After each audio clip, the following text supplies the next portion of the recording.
kausap yung yung nunoy kasi parang naniniwala ako sa doon eh. Umihinga ako sa may poste.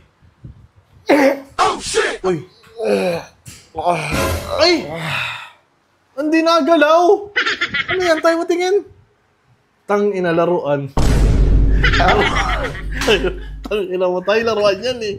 Laruan yan oh. Laruan ba? Anong utunay? Ayop ka? Hindi, nagpapalabas kasi ako ng mga ganon kasi pwede rin kitang barangin kung gugustuhin ko.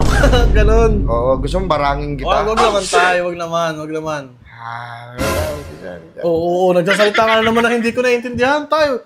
Ano yung kati ng tenga ko? Ano yan tayo? Oh, lumiyan! Ay! Ba't hindi nagalaw yan? Putang ina tayo. Plastic din? Tingnan mo, plastic din oh. Ganun nga, napupunta sa tenga ko, puta. Albularyo ka ba talaga? Albularyo talaga ako. Oh, mayroon ka naman tayo. Oo, ganito.